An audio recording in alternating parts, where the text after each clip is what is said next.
আজকে আমি আপনাদেরকে দেখাবো কিভাবে আপনারা সৌদি আরবের যে বিষয়গুলো হয়ে থাকে সেগুলো কিভাবে অনলাইনে চেক করবেন সেটি দেখাবো। তো বন্ধুরা চলুন আমি সরাসরি আপনাদেরকে দেখিয়ে দিচ্ছি আপনারা কিভাবে এটি চেক করবেন। আপনারা চাইলে মোবাইল দিয়েও করতে পারেন অথবা ল্যাপটপ পিসি থেকে থাকে ওটাই দিয়ে করতে পারবেন। তো আমি আপনাদেরকে প্রেফার করব আপনারা অবশ্যই ল্যাপটপ থেকে করবেন, কারণ এগুলো সার্ভারের কাজ তো তো মোবাইল থেকে অনেক সময় নাও হতে পারে। তো অবশ্যই আপনারা ল্যাপটপ কিংবা ডেস্কটপ থেকে করার চেষ্টা করবেন। তো আমি যে কোনো একটি ট্যাব ওপেন করব। এখানে এসে আপনারা লিখবেন visa dot mofa dot gov government লিখে এন্টার প্রেস করবেন।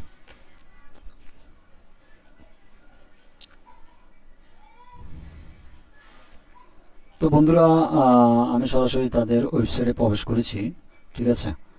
তো এটা আসার পর এখানে দেখতে পাবেন তিনটি অপশন দেখা যাচ্ছে। একটি হচ্ছে, ঠিক আছে, তো এখান থেকে যেহেতু আমি ভিসা কিভাবে চেক করতে হয় সেটি দেখাবো, তার জন্য আমি সিটিজেন্স অ্যান্ড রেসিডেন্স এই অপশনটিতে ক্লিক করব।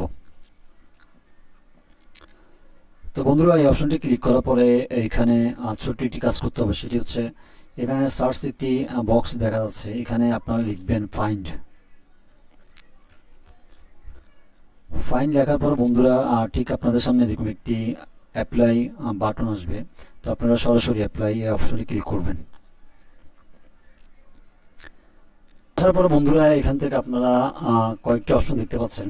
তো এখানে আপনারা সর্বপ্রথম আপনাদের পাসপোর্টের নাম্বারটি দিয়ে দিবেন। তারপর বন্ধুরা ডান পাশে দেখতে পাচ্ছেন কারেন্ট ন্যাশনালিটি। তো এখানে আপনি কোন দেশি নাগরিক, ঠিক আছে, এখানে এটি সিলেক্ট করে দিতে হবে। তো যেহেতু আমরা ম্যাক্সিমাম বাংলাদেশিরা বিভিন্ন দেশে যেয়ে থাকি, তো সেক্ষেত্রে এখানে আপনি ক্লিক করে আপনার একজ্যাক্ট লোকেশনটি এখানে দিয়ে দিবেন, ঠিক আছে। তো এখানে তারপর দেওয়া আছে ভিসা টাইপ, ঠিক আছে। আপনার বিভিন্ন ধরনের ভিসা টাইপ হয়ে থাকে, ওয়ার্কার ভিসা হয়ে থাকে, ঠিক আছে, লেবার ভিসা হয়ে থাকে, বিভিন্ন ধরনের আছে, ঠিক আছে। তো আপনি আপনার ভিসাতে যেই সার্ভিসটি ওখানে ইস্যু করা হয়েছে আপনি ওইটি এখানে দিয়ে দিবেন। তো আমি এখানে আপাতত ওয়ার্কার দিয়ে দিলাম।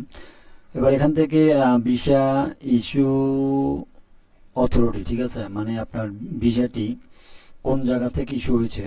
তো যেহেতু আমরা ম্যাক্সিমাম এজেন্সির মাধ্যমে ভিসাগুলো ইস্যু হয়ে থাকে, তো সেক্ষেত্রে আপনারা যেই লোকেশন থেকে করবেন অবশ্যই ওই লোকেশনটি দিয়ে দিবেন।